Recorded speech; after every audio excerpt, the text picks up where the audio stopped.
So Randy, for those of you that do not know Randy, he's the Director of Talent and Organizational Development at Penske. So just invited him today just to go through just some questions about how you started, with Learn 365, some of the challenges you went through, while getting Learn 365, internal, external. So I just have a couple of questions. Again, this is more like, we use this as a conversation to go through it. Sure. But what was that procedure like when you got Learn or LMS 365 back in 2021? Yeah, so what we have to remember there is, do you remember 2021 where everything was kind of shut down, right? We're thinking COVID, where Yeah. everybody's remote. And, Penske is a very hands-on organization. I mean, if there's nobody in person to build the trucks or maintain the truck, not build them, but maintain the trucks Mhm. and stuff like that, what happens? So we were scrambling to figure out how we were going to deliver our trainings, which then was mostly in person. Mhm. And so we had to pivot very, very quickly to deliver these trainings, but we didn't want to lose integrity. We didn't want to lose vigor, impactfulness, and transformation capability. So how can we level up our team to deliver these things virtually and maintain, the integrity of our work, of our courses? And so we needed a solution that would help us, that could platform all this stuff, right? Our Mhm. in-person, our virtual training, our e-learnings, and things like that. So we had to pivot very quickly, and our native systems weren't it. It wasn't enough for us. So we wanted to be cutting edge. We wanted to be state of the art. We wanted to be leading in that area. So we went on the hunt to, one, upskill our team to be able to pivot to deliver these trainings in person. Sorry, I keep saying in person, virtually, Mhm. um, and maintain the integrity of the courses, but then also have a state of the art, consumer grade learning experience while doing it. And so we had to do our research around what that would look like. And that's where the journey started. We couldn't depend on our own home systems, or current systems, I should say, at that point, because they were a little outdated, and we felt like we just wanted a better version for our learners. Yeah. And that's where we started the journey on looking for platforms to be able to host what we needed to host. Yeah. And so you mentioned you had was it a home built solution like an LMS or? Legacy, like Taleo. If you heard of Okay. Taleo Yeah. LMS, it's an older system. I think it wasn't even being updated anymore. Things have moved to Oracle Cloud and things like that, but we were still on our legacy Taleo system. So Got it. Okay. yeah. And what are some of the other LMSs you guys considered? Yeah, so when we started on that journey, we looked at I mean, if you just Google top 5 LMSs, you get the Docebos, you get the Yeah. Learning Pools, you get the 360. So we looked at all of them, and we kind of created this heat map and things like that. What happened at the same time around that COVID area, to try to stay connected with what a lot of people are now being remote, was the implementation of Microsoft 365. Hmm. So before the pandemic, Penske didn't have Microsoft, or at least it wasn't available to all the associates at Penske.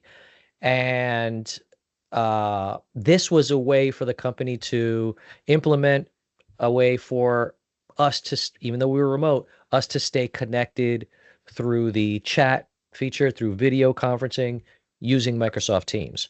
So those two things kind of happen in tandem as a reaction to the pandemic. From that, my team specifically, talent and organizational development, we kind of we kind of take things and run with it really hard and really stretch them as much as we can. So with Microsoft Teams, we were like, wow, this is such a collaborative tool. This is such a easy tool to communicate, and with everything in the cloud. So we kind of took that and ran with it in a way where we were on it every single day. And so when we looked at our vendors, we created this big heat map on functionality. And, you know, don't get me wrong, I feel like 90% of the functionality is across everything. It's that Yeah. 5 to 10 or maybe even less than that differentiator that makes the difference depending on what you need. And I think LMS 365, not I think, it was that differentiator because it was the only solution that allowed that offered integration into the tool that we've grown accustomed to and comfortable using, which is Microsoft Teams. It integrated well with the whole Microsoft suite, and that was the differentiator from all the other platforms that we were looking at. Yeah, absolutely. We hear that over and over again, Randy. So you're absolutely right. Yeah. I'm curious, have you seen the new Outlook app for Learn 365? Did you say the new Outlook app for Learn 365? So you know how you get an app in Teams for Learn 365? Now you can get Learn 365 in Outlook. So you don't have to go to Teams anymore. You can do everything. Really? I did not know that. I Yeah. did not know In, that. I did in not know in that. in my opinion, that's actually bigger now than Teams Yeah, because there's so many more users and so many more people know Outlook a lot better than Teams, like right. less complicated. So, but yeah, that's a conversation for later on. But I just wanted to mention that just so your team can, so they're aware of it. Yeah, no, and that's a good point, Ari, because what you're trying to do is meet people where they are, right? The Yep. whole thing around this is trying to learn in the flow of work, mimic how people operate in their daily lives. So, sometimes, when I'm doing some consulting around learning assets and things like that, I have to remind people, listen, just if you store stuff in an LMS, the likelihood that a user is going to go back to that course in the LMS to reference a piece of information to it is next to never. Um, it's great for a learning experience at the moment and things like that. But if you're putting content out there that you want to be referenced often, then you have to take into consideration how people look for Hmm. material to reference. Think about the internet, now AI, right? Yep. ChatGPT. Now, they'll Google something or they'll, into their feeds. So how do we put learning content that is easily referenced in at least as close to similar experience? And so, with the SharePoint site pages, where now you can store, along with the learning material, you could store videos, documents, things like that, that people will go to if it's in a link or integrating the Teams to go reference or search and to go reference that sort of material.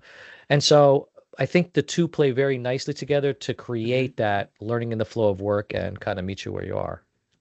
Absolutely. The other thing that comes in mind, like when we were talking about the buying process, like who else was involved, right, in that process from your team, other departments? Like you can walk us through that process. We'd love to hear that. Yeah, so I this was learning for me as well. So when we kind of made the pitch to pivot to a new, or at least to look for a new learning solution, I had to make the business case to my directors and our VP to get buy-in from that. Of course, it got batted back and forth a little bit until it hit the mark.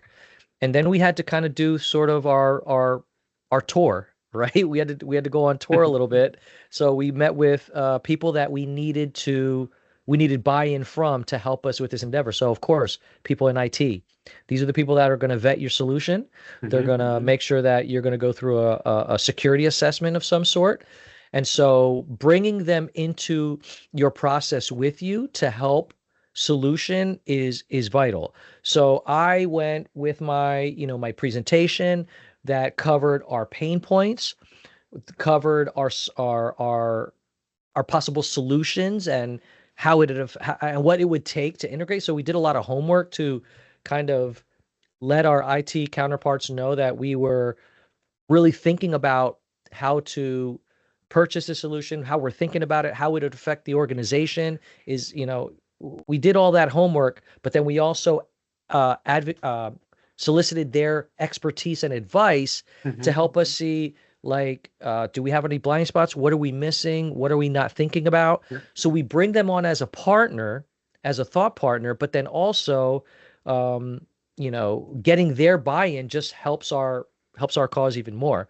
So doing that with a few business units, that's why I say going on tour, doing that with a few business units kind of gets a groundswell of support for it that people end up saying like, yeah, this is a no-brainer. Let's do it. Yeah. So you need your IT people. You need your sourcing group who's gonna find the best pricing and things like that. Manage contracts. You need your legal department to go over all the legalities and things like that. You need your so I'm in HR, so I need my HR leadership Yeah. to to to co-sign this sort of vision and stuff like that. So there was several groups that I had to get buy-in from and be on my side to make this happen. Yeah. So I love you mentioned something in the beginning when you started.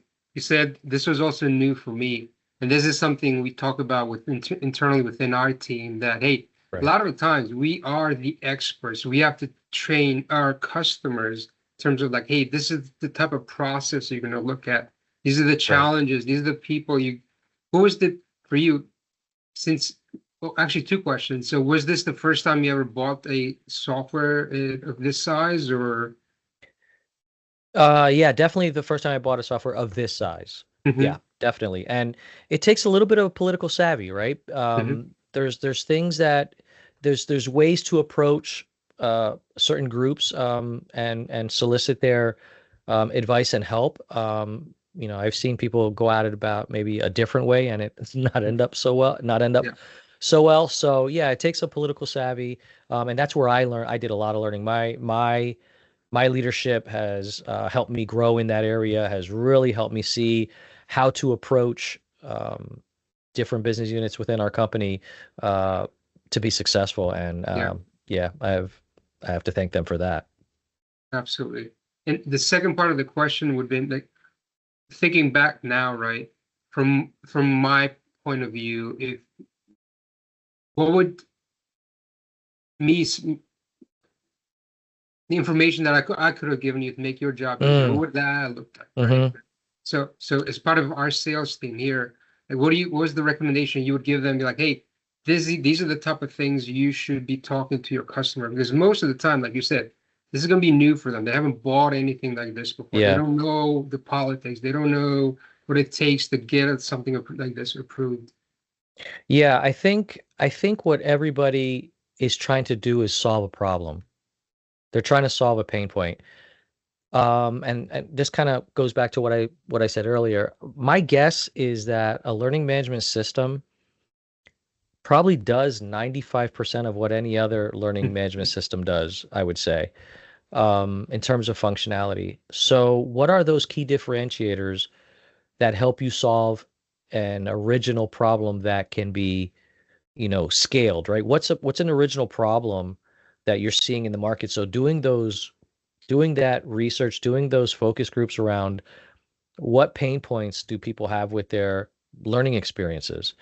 And I think that's a great place to start because if you target that need, it sounds like then 98% of what they're looking for you already have. So does everybody Mhm. else. So what's that differentiator? Yeah. And so when you say like what could I have done, meaning what could you have said? Well, I think you did because remember in our conversations, I remember you asking, it's like, so what do you like what's your pain points? What are you trying to what are you trying to solve here? Or like, Mhm. and we kind of offered that up. So I think the idea is to try to get your customers or your potential customers thinking around what is it that they really need? What is it that they really need? What are they really trying to solve? Mhm. Sometimes, at least from my experience, salespeople come in with this whole list of features. It could do this, it could do this, it could do this, it could do this. And those are great, right? Those are shiny objects, but they may not solve my problem. I think if you can have the shiny objects, which makes these products great, and solve a specific need that you can, or find a specific need that they are really trying to solve, and then pinpoint that need with your solution, I think that's I think you might have more set. Now, I'm not a salesperson, so that's just taking it from my point of view, but At the end of the day, your point of view is what's most important. It's not us coming in with, a million features that nobody cares about. So and absolutely. you know what? Scenarios, right? Yeah. Like thinking about your pain points, thinking about what problems you're trying to solve. What are those scenarios that realistically will grab your customer to be like, okay, this is the one I need to go to. Mhm. Uh, the other question I had was, what are some of the major hurdles you have to overcome internally?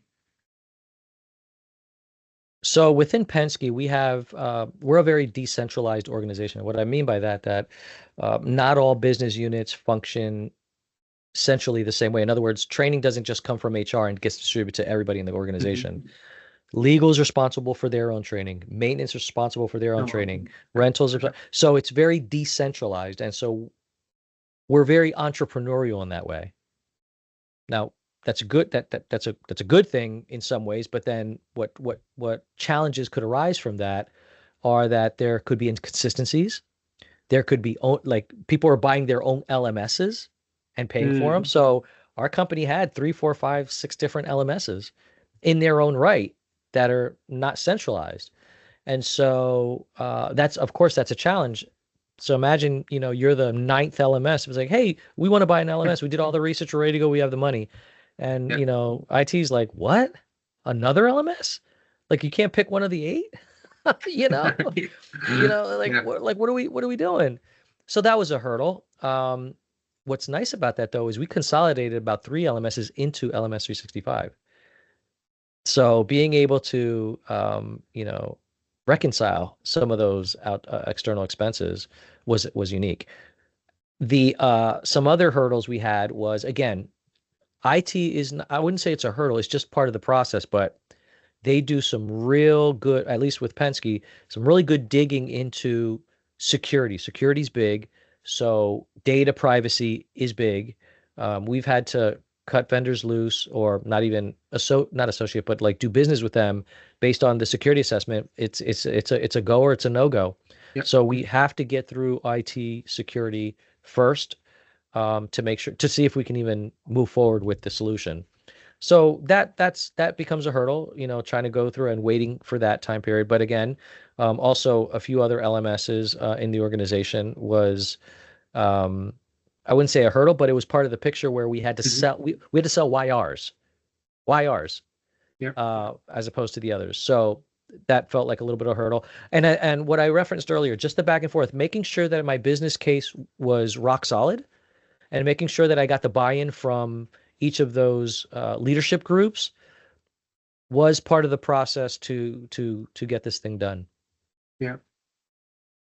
So since the implementation in 2021, how has Learning 365 helped you and your team? Yeah, it's helped tremendously in that we've been able to put training right at the fingertips of our learners. And what's helpful there is we've reimagined what training could look like. So, for example, our central reservations group, their normal training was a bunch of PowerPoint decks and in-person trainings and things like that. Today, it's a very clean and effective hybrid training where part of the training is virtually over camera and they do their you know activities, and then part of it is e-learning where they learn the foundational content that they need to know when they get onboarded. So that sort of model where everything doesn't have to be all one modality. Everything doesn't have to be all e-learning. Everything doesn't have to be all in Mhm. person. A nice blend to um, change up the learning experience has been very well received. Our 24/7 team has done that way too, and countless other programs have done a hybrid approach now using Microsoft Teams as its host site. So you can get your reference materials. Everything is centrally located. You can get your reference materials. You can get your classroom materials. You can use your forms to survey your teams and your learning groups. You can have your LMS 365 integration to take your self-paced stuff. You can use LMS 365 for your virtual in-person, virtual um, learning experiences. So it's brought together a lot more tools that we had access to, but all in one place. Before, you'd have to go to one site for your videos, another site for a job aid, another site for your e-learning and stuff like that, where now it's just all collectively located either in a Microsoft Teams or in that team SharePoint site or team site where you can organize your learning content in a way that is um, helpful to your learners. The one barrier you have to remove for your learners is access, right? If you make it hard to access learning content, it's easy. They just won't access it. Yeah. So this makes it very easy to access learning content. I mean, just being able to chat something through, just being able to go to a team, creating a whole website experience through team sites. Yeah, it's been a game changer for us. Awesome. And then last question, and then I'll open it up for the team because I know we have a couple minutes left. So Sure. how can we as a team improve the product? What are some of the feedback? Yeah, I thought about this. I would say just continue to modernize the product and the end user experience, almost like design thinking. Constantly keep your learners in mind. How do they interact with information today? How do they look up or access either learning or learning content or information today? And try to integrate those attributes into the solution. I saw the nice little new switch on the learning experience. I think it's Yeah. fantastic.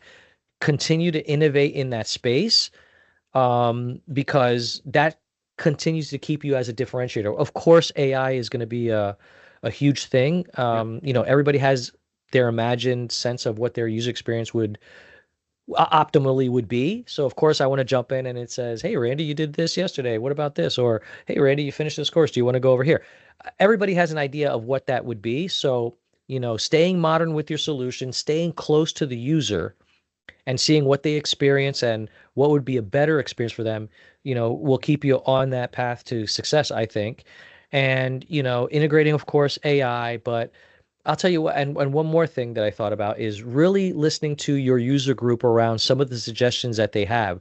There's some really good ideas for enhancements that I didn't even think about that I would find you. It just so happened haven't run into it yet, Hmm. right? So listening to those users that post ideas is a way to keep your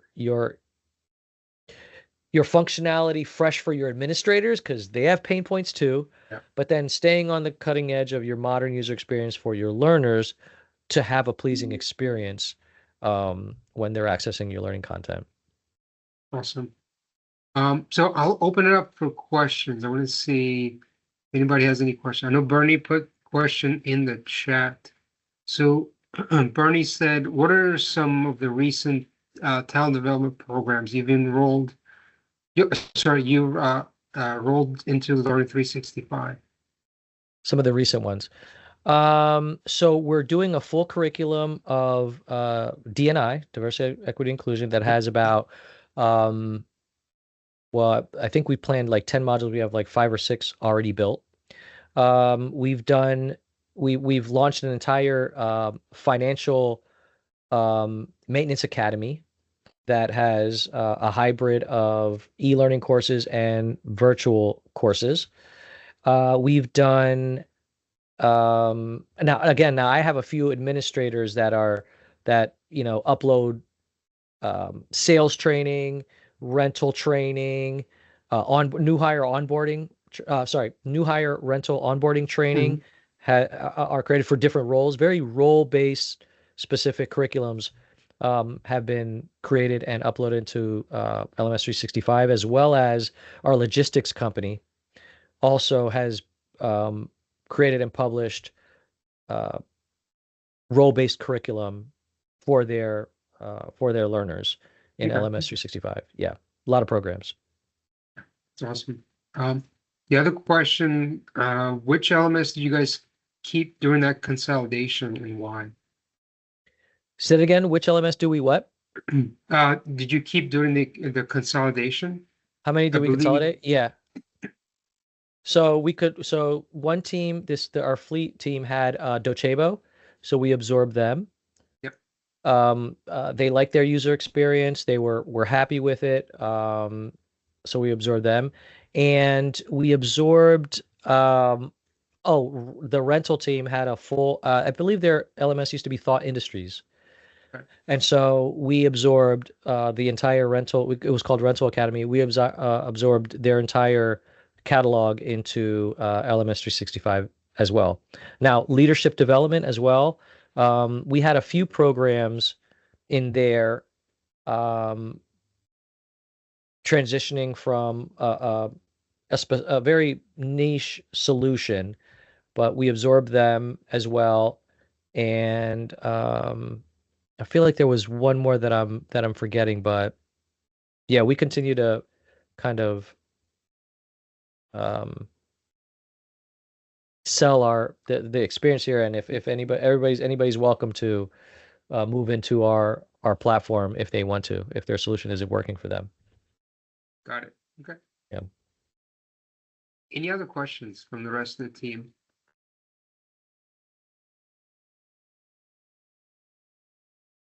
Nope. Yeah, I wanted to ask Randy how he likes his Meta glasses. I Good also eye. wondered. I was going to say something. Good eye, Ernie.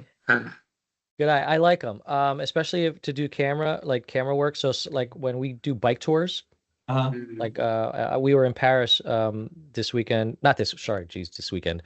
This past summer at the Olympics.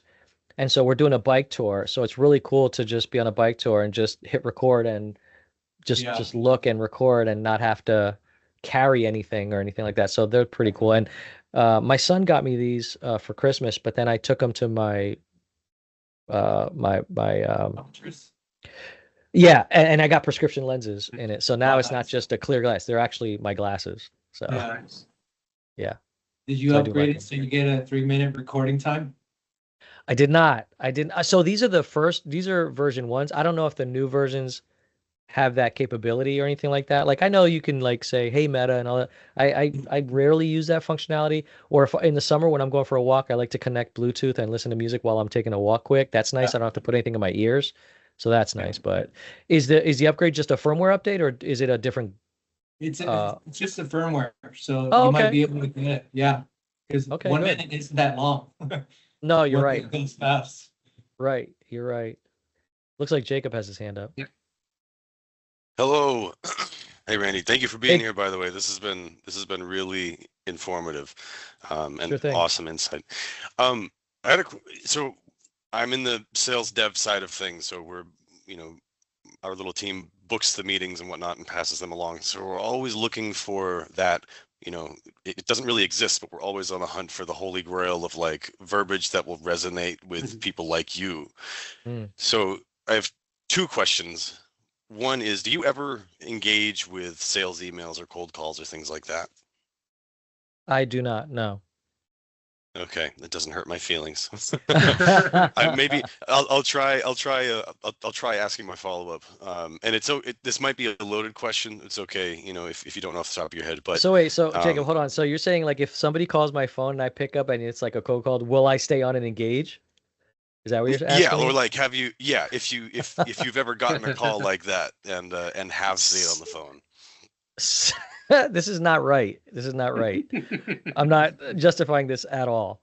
But there are some times where I got a cold call and the first line is like something so ridiculous that I will engage just to hear like you can win or like, hey, I have something for you or something like that. I'm like, you have something for me? You don't even know me. What's my name? So I'll just engage that way just to be I don't know if I'm being a jerk or not, but it's just like, how are you calling me on my phone and telling me this, right? So I'll engage that way, but typically no.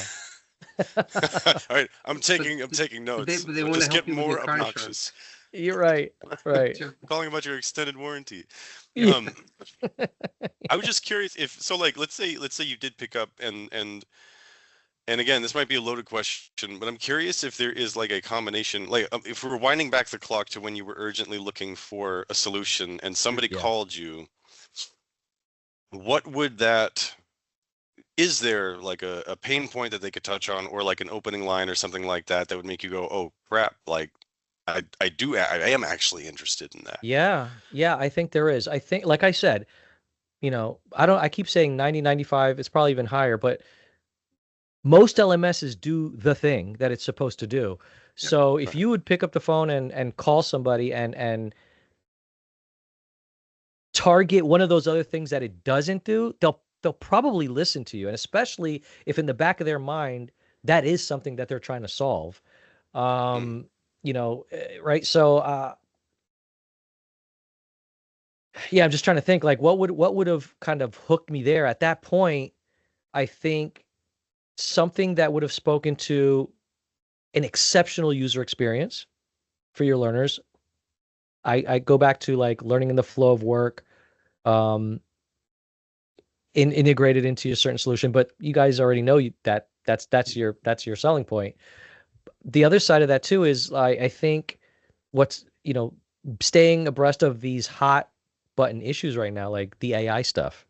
I think that's, you mentioned AI, ears are going to perk up, but how are you going to mention it? What is AI going to solve? What pain point will AI help? What traditional learning management systems can't help? Thinking, I guess maybe thinking along those lines, that would have kind of hooked me up too. Everybody's looking for this consumer grade experience, and whatever, and that's why Apple does so well. They really take into account, whether through design thinking or other methodology, they really take into account the personal, right? The personal experience with the device or the whatever. They just do such a fantastic job of targeting the thing that will just hook you. And it's just easy. You know what I mean? It just works, or whatever it is that they say, it's true. It just works. So I think targeting those kinds of things, if you're going to cold call, might keep people like me on the phone. Awesome. That's good to know. Thank you. Sure. Any other questions from the team? Oh. Are you embedding training or the, so no, Bernie just put in the answer for Jake in the chat. I train to daily workflows. Randy, I know we went over 9 minutes, so I truly appreciate your time. Thank you so much for your time today. No, of course, anytime. This Yeah. was fun. I appreciate Absolutely. it. Thank you. Thank you so much. Have a good day. Take care. Happy holidays. Thank you, Randy. Yes. Happy holidays. Take care. Bye-bye. Bye-bye.